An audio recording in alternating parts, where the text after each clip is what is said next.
एक बच्चे के लिए सबसे ज़्यादा मुतासिरकुन शख्सियत अगर कोई होती है तो वो उसके अपने वालिदैन की शख्सियत होती है। वालिदैन के हर अमल को बच्चा दुरुस्त समझता है, यानी उसको सही और गलत की पहचान नहीं होती। वालिदैन जो भी करके दिखाते हैं वो उसको सही मान रहा होता है। अब मिसाल के तौर पे आपके घर पे मेहमान आए और वालिद साहब ने एक सिगरेट खुद जलाई और एक सिगरेट अपने मेहमान को दी,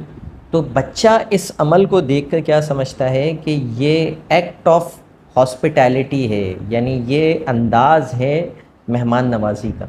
अब आप सारी ज़िंदगी उसको समझाएं कि सिगरेट नोशी गलत बात है, वो नहीं मानेगा, क्योंकि उसने देखा है उस अपने बाप को कि ये तो अच्छा काम है, मेरे वालिद तो मेहमानों को पेश करते थे। लिहाजा कोशिश करें, ये देखिए कि हर गैर अखलाक़ी काम, हर बुरा काम जो आप कर रहे हैं अपने बच्चों के सामने ना कीजिए, कि जो अच्छे काम हैं वो बच्चों के सामने किए जाएं ताकि वो उस काम के लिए मोटिवेट